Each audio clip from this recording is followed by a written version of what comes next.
Greetings, loved ones. Today, we are going to continue this discussion between domesticshelters.org and Dr. Lisa Aronson Fontes about coercive control and how anyone can fall victim to it.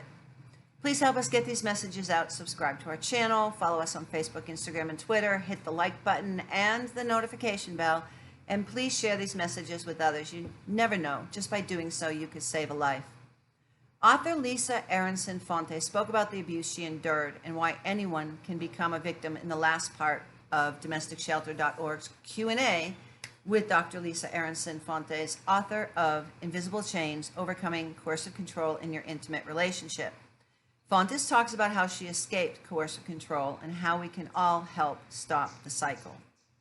So the first question that was given to her is, what are your own experiences of coercive control? Fonta says, after my marriage of 26 years ended, I entered a relationship that lasted 4 years. This man seemed to offer me an ideal and highly romantic relationship, which I craved. The control happened gradually, and some of it was quite subtle. She says he wanted me to accompany him everywhere, to the supermarket, on business trips, and I loved this at first and then felt completely smothered. She says he worked in information technology. He texted me constantly. He bought me a cell phone, and it turned out, she says, that he was tracking me through a GPS in the phone. He bought a new phone system for the house, then monitored her phone calls through it.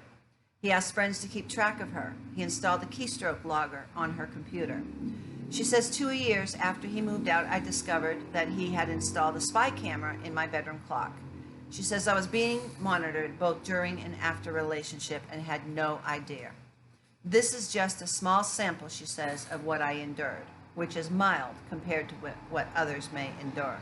DS.org asks her, why was it important for you to write this book? And she says, Evan Stark wrote the first book on the topic called Coercive Control, How Men Entrap Women in Personal Life.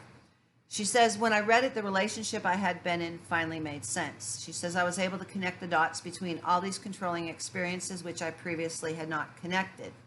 She says, my anguish had a name. Evan's book is pioneering, she says, but long, technical, and academic. She said, I wanted to write a book for the general public so survivors and people who care about them could become familiar with this concept. She says, I think the concept of coercive control will revolutionize the way we handle domestic violence. We will stop focusing solely on the specific incidents of physical assault and focus more on the entire controlling pattern, which is like a cage. She was asked, who becomes a victim of coercive control? And Fonta says that anyone can become a victim of coercive control. We like to tell ourselves that this is not true, that there's some flaw in a person who becomes victimized. We feel safer this way. But abusers can be cunning, she says, with their tactics. We protect ourselves from feeling vulnerable by telling ourselves the fairy tale that this could never happen to me. It only happens to women who are weak or who had difficult childhoods or whatever. Fonta says all people are vulnerable at certain moments in their lives if they happen to come across the wrong person. DS.org asks her, how do we teach people not to control their partners? And Fonta says, I'm so glad you asked about prevention. She says we need to raise boys to treat others with kindness and respect rather than violence and control. We need to teach boys that their needs and desires are not all important and teach them to handle disappointment. We need to stop making girls responsible for the feelings of everyone around them. We need to teach children that every person has a right to his or her own feelings and opinions, and it's okay if we don't always get what we want.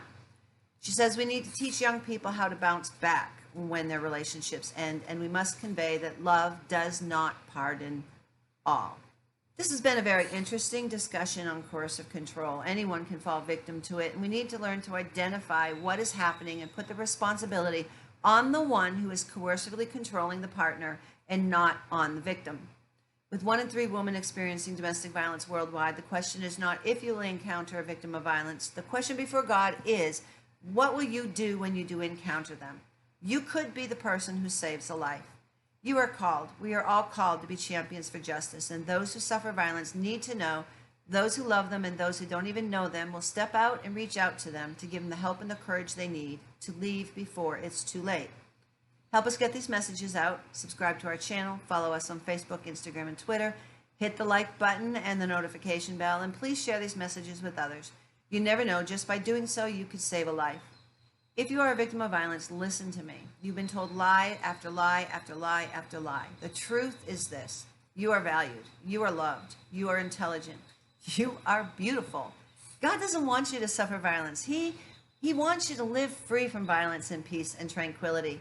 There is a way out, and it is not your fault. Abuse is not love. If you're a victim of violence, reach out to someone, please. And if you find yourself in danger, call 911 for help. Tomorrow, we're going to talk about how abusers speak and clues that spell someone is trying to control you. Until then, God bless you.